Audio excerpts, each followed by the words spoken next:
So this is MSNBC, right? This is the place for politics. And usually when we're talking politics, we're talking about who's got the majority in which house of Congress. We're talking about who's running for president. It's usually red v. blue electoral politics. That is the above board, everyone can see it, part of American politics. That's the part that sometimes feels like sports. Well, here's a little story about what's happening in American politics beneath the surface. The part that's really not at all like sports and is more about what the country's really like and why it can't ever seem to change in substantive ways. In 2007, the company Smithfield Foods was engaged in a legal battle with the UFCW, the United Food and Commercial Workers Union. The UFCW wanted to unionize one of Smithfield's plants. Smithfield did not want their employees to be in the union. Smithfield ultimately filed a lawsuit against the UFCW, and at some point during that legal battle, Smithfield reportedly retained the services of a D.C. public relations firm called Berman & Company, which is headed by a man named Rick Berman. And right around the time that Smithfield hired Rick Berman for their legal battle against UFCW, up popped a website, UFCWexposed.com. It's a website dedicated to telling you how horrible the UFCW is. Now, that website happens to be run by a nonprofit that is also headed up by Rick Berman. Now, nonprofits, of course, don't have to disclose who their donors are. But it's an interesting confluence of events, right? Smithfield sues UFCW, Smithfield hires Rick Berman, and then Rick Berman's nonprofit group goes after UFCW without having to say who's funding them to do so. Now, that may be a mere coincidence, but if you follow the career path and accomplishments of Rick Berman, the odds of that being mere coincidence don't seem very good. Take, for example, another website, fishscam.com, which assures you that the mercury in your fish really isn't that bad for you. Fishscam.com is headed by Rick Berman. Or there's sunlightscam.com, which tells you that tanning beds really aren't that dangerous for you. Sunlightscam.com is headed by Rick Berman. How about sweetscam.com, which tells you that high fructose corn syrup is, hey, not all that bad. Feed it to the baby. Sweetscam.com, headed by Rick Berman. There's also animalscam.com, which gives you the, quote, truth behind the animal rights movement, headed by Rick Berman. Transfatfacts.com tells you that trans fats can actually unclog your arteries, headed by Rick Berman. Also attributable to Rick Berman, if you go to the website livingwage.com right now, just type it in. It'll make him happy. Livingwage.com, type it in. You will be redirected to the website of the Employment Policies Institute, another Rick Berman joint that is not at all about the living wage movement. It, again, this is a nonprofit, so it doesn't disclose its donors. But this website is there to tell you how bad it is to raise the wage level for the worst paid people in the country. Along those lines, Mr. Berman also runs a website called RottenAcorn.com, which goes after the community activist group Acorn, which works toward raising the minimum wage, among other things. All of this stuff is done by Rick Berman, and because he does it through nonprofit organizations, he doesn't have to tell you who pays him to do it. He doesn't have to tell you if, say, the seafood industry is behind fishscam.com. I don't know if it is. It's a question. I also have a question as to whether or not agribusiness is behind sweetscam.com and its praise for high fructose corn syrup. Mr. Berman is allowed to create all of these grassroots-looking websites and not tell you who's footing the bill. He's totally allowed, totally legal. And American politics right now is littered with groups like this right now. All of these purportedly grassroots organizations that say they stand for regular run-of-the-mill Americans, but we're not allowed to know who's putting up the money. And sometimes you find out that fake grassroots groups like Americans for Prosperity were founded by an oil baron. And then you think, hey, maybe that's why they're campaigning against climate change legislation. Sometimes you find out that the people who are sponsoring the big 9/12 Tea Party March on Washington is a group that's run by a lobbyist who's charging tens of thousands of dollars to other firms to gain access to that grassroots podium at that march. Just because someone calls themselves grassroots, someone calls themselves nonprofit, does not mean that they are not selling you corporate-funded PR spin. The target for what these folks are doing is us, the American people. So when you hear from a Rick Berman-headed website that trans fats might secretly be great for you, wouldn't it be nice to be able to ask him who is paying him to say that? Well, joining us now is Rick Berman. He's president of the PR firm Berman & Company and founder of a bewildering number of pro-business nonprofit organizations. Mr. Berman, I commend you for wanting to come on the show, knowing exactly what this conversation was going to be like. Thank you for being here. Thank you for letting me come on. All right, so tell me what I just said there that is not true. I want to give you the chance to correct the record first.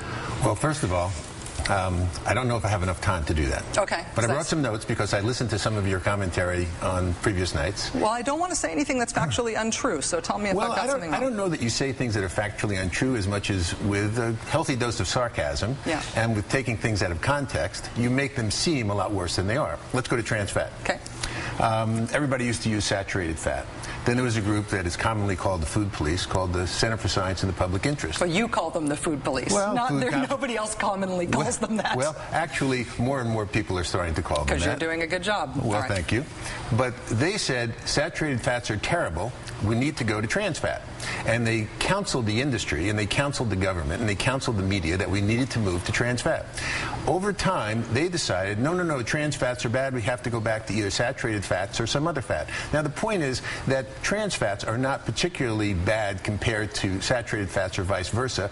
And trans fats, most people who get connected to trans fat get connected to it by putting margarine on their bread.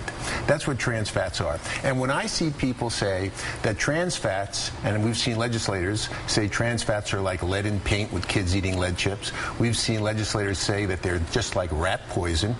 I put out a website and I say, listen, there needs to be some balance in this conversation.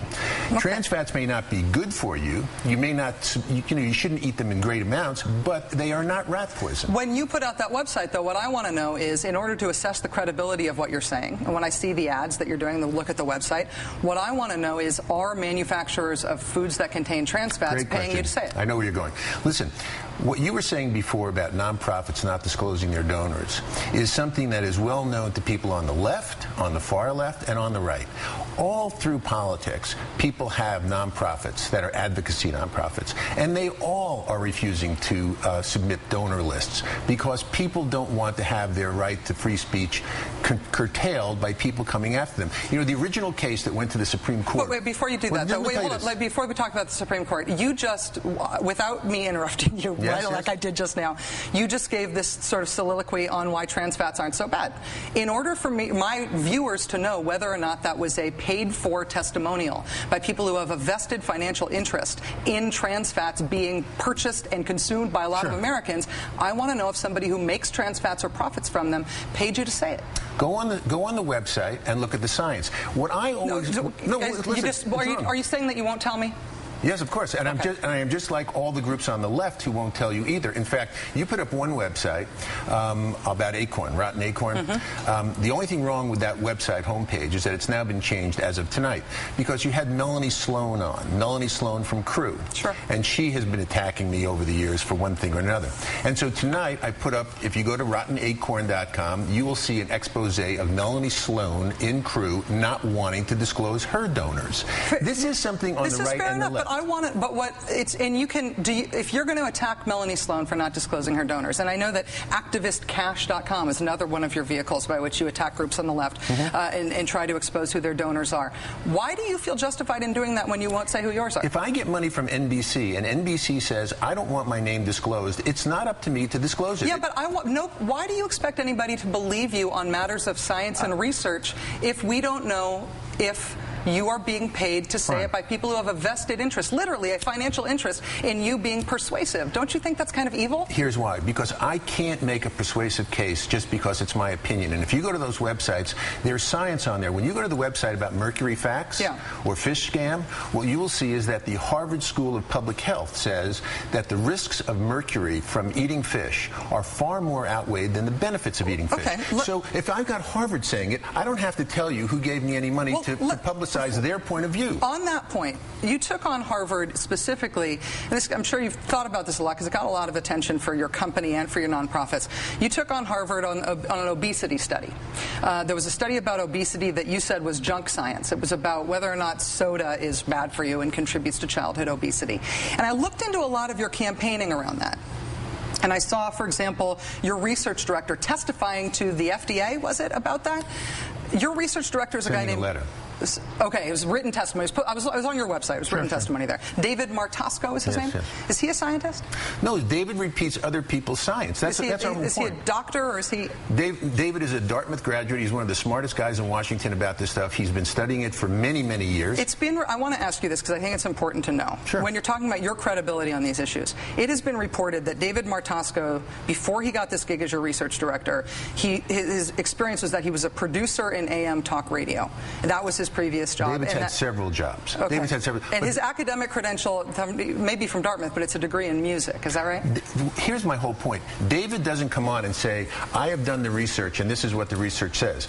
David finds the research and publicizes it, and he gives people the opportunity to look at a balanced point of view. You should have him set it to music. Well, perhaps so. All right, this is going to be more fun after the commercial. Will you stick around? Or you can leave now if you want, but I'd love you to stick around. I want to stay the whole show if I can. All right. Rick Berman, thank you very much for being a great sport to being here. We'll be right back after this.